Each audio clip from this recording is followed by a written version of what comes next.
Hey guys, welcome to the video. Salt here. Today we're going to be going over the Archgun the Cyngas. But before we start, let's go over our commenter board. The first and top commenter of the last video was Roar XD Tone P4Me 9360, and our recent channel supporters are Elite Reverser, Whoopty Wham, and Nice Bear. Thank you so much for your support.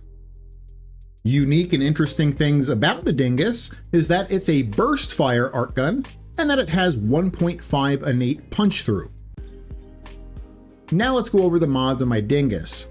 We have Primed Rubedo Line Barrel for 187% flat damage, Primed Deadly Efficiency for 220% flat damage for 17 seconds when we reload from empty.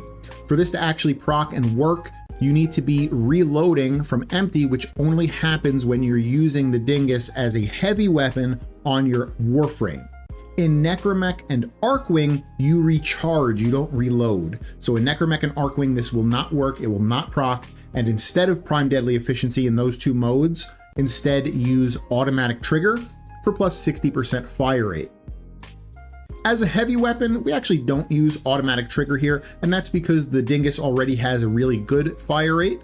We'd rather use something like Critical Focus, that's going to give us more critical damage. But in Necromech and Archwing, if you're gonna take off Prime Deadly Efficiency, you're super limited on what you have left as options. You have Automatic Trigger, which is 60 fire rate, which is kind of nice at least. Mark Target, which is 120% status chance, which is sometimes nice, but we're going for a Crux build, so we have a lot of status chance already. And you have like Sabo rounds for 60 damage and 3 punch through. This weapon already has an 8 punch through, so you're really just using this for a very small amount of flat damage.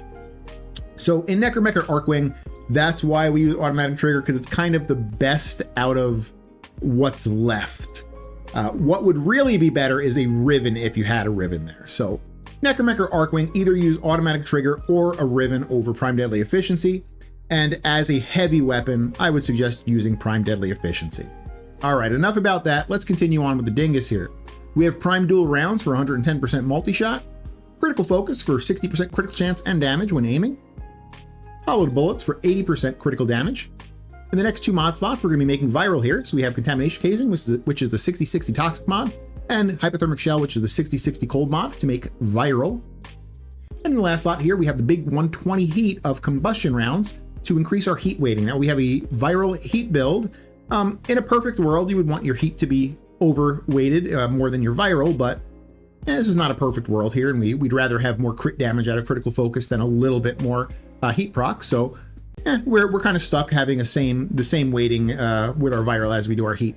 There is some tech you can do to change this. You can go with like a 2-star toxic or a 2-star cold, or both of them being 2 stars, to underweight your Viral, and that would allow your heat to be overweighted. But that's really min-maxy stuff that you don't really even notice the change most of the time on that. And I have OCD, I just like leaving my mods fully maxed out, so I just have it as it is here. Next, we have Primary Crux as our primary arcane. This is going to be 300% status chance and 60% ammo efficiency for 10 seconds when we do a weak point hit. And then our secondary arcane is going to be Secondary Enervate.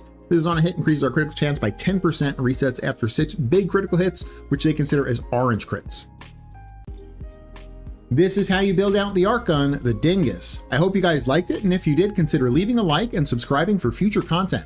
So now we'll have a 5-minute gameplay portion showcasing the weapon, and when that's done, we'll come back to the Orbiter and we'll give it its final score and rank.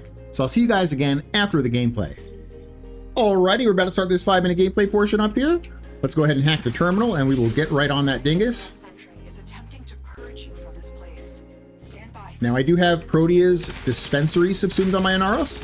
That way I can make sure I'm topped up on heavy ammo, just so I can give you guys a good showcase. This is a Crux build, but the weapon is not efficient enough to just always stay topped up, even with Crux. Crux helps, of course, but it's not going to just let you permanently keep the weapon out by itself. You will probably need some kind of external help to, if you want to keep the weapon out permanently. And you can do that with like Protea's dispensary.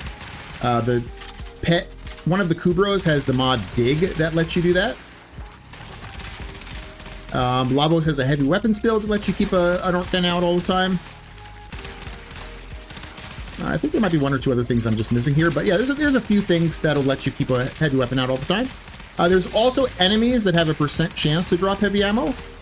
They're usually the tougher enemies that don't really start spawning in good quantities until you're like 10, 15 minutes in.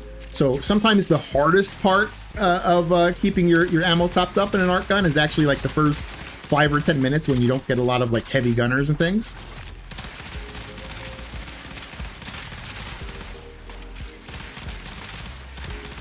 But yeah, I actually really like the Dingus here. This is a old ARC gun. A lot of people probably didn't even, remember that this was a weapon in the game. Let me know if you're one of those people, because I know me, I kind of forgot about this ARC gun when I was initially starting to do all the ARC guns. And when you do kill per minute testing, it actually kind of shows what weapons people blindly glaze. Because a lot of the new ARC guns, people have been, glazing the hell out of them because it's just new content. People are excited and they're like, oh, this is the best gun ever. But some of these old guns beat them in kill per minute. Like, I mean, the friggin' Dingus here, we'll go over it after the gameplay, but the Dingus scored better than a lot of the newer ARC guns in kill per minute potential, which is crazy. This is a really old ARC gun that most people either don't remember that it's even in the game or think it's mediocre or weak. But it's actually doing quite well. Comparatively to some of the other ARC guns.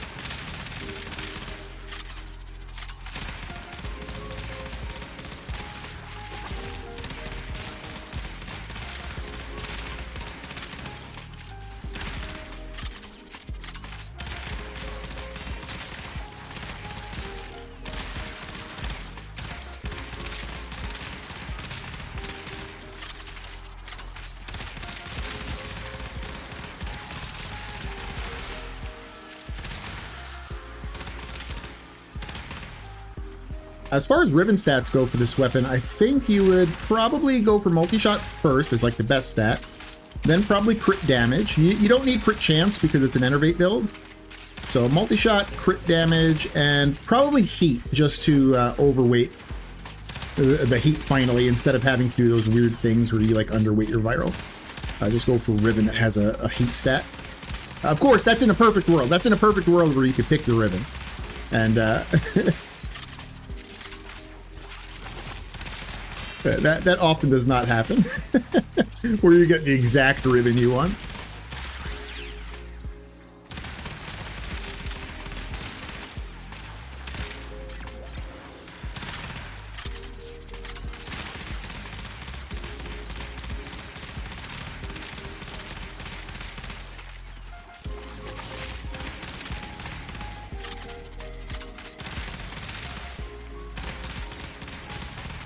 I think it's a pretty cool looking weapon too. I like the look of it.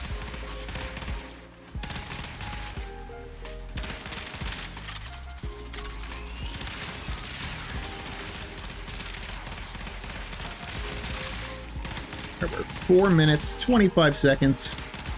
We'll have Thoraxes in a little bit. We should get an Acolyte pretty soon. This is very mediocre versus the Acolyte, and it's just because it's a viral heat build. Viral heat builds are always very mediocre versus the Acolyte. And it's just because they can't stack statuses past 4. So you don't really get a lot of value out of your heat procs where you would normally get them out of things like Thoraxes or Xmas. But versus Thoraxes and Xmas, where they can actually stack statuses, it's pretty damn good. It's a pretty damn good weapon. So yeah, you'll see that. You'll see that when the Thoraxes come out. Hopefully we'll get an Acolyte here too.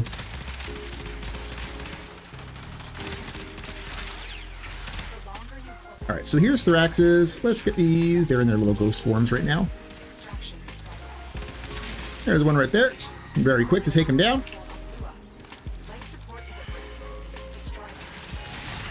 That was like 2 bursts, maybe 2.5 bursts before he went down. So very, very powerful versus the Thoraxes. You know, a lot of viral heat builds are really good versus Thoraxes. Let's give it like 20 seconds for the Acolyte to come. I hope we get an Acolyte, just so I can kind of show you guys. It is weaker versus the Acolyte than it is Thoraxes. And like I said before, it's just because you don't get the value out of the heat procs. We'll give it like 10 more seconds. If they don't come, you're just going to have to kind of trust that, yeah, it's kind of mediocre versus Acolytes. Yeah, it looks like it's going to be a late Acolyte, so that's okay. We'll go back to the Orbiter here. Welcome back to the Orbiter, guys. So let's go over how my Dingus did in its 3 10-minute runs on Steel Path Lewis Circulus. It got 1,049, 1,018, and 1,051, putting it in the S tier for kill per minute potential. When it comes to single target damage, there's 2 stories. There's the story versus normal thick enemies where they can stack a lot of statuses. And then there's the story versus those mini boss type enemies like the Acolyte, where they only have a cap of like 4 statuses that they can take. Versus Acolytes, it's not super impressive because it's a viral heat build and you can't get a lot of heat procs on those targets. You can get 4 of them. So versus the Acolyte, it's very much like B tier damage. But versus normal thick enemies that actually can stack statuses like normal, it's definitely in the A tier for single target damage. And I wouldn't say it's low A tier. I would actually say it is like midway through A tier for single target damage. When it comes to ease of use, it is a weapon you're going to want to aim in for. You have a crux build, so you want to hit weak points. There's no AoE on it, so your damage is what you actually hit. So you're going to want to try to hit headshots most of the time for extra damage. So it's not the easiest weapon to use. It's also not super hard either. Like, it's a really fast, almost machine gun like weapon. So I think we'll go right in the middle for ease of use at B tier. So that's my take on the weapon. Tell me what you guys think. Again, thank you so much for watching, and I hope you guys have an amazing day. All right, bye.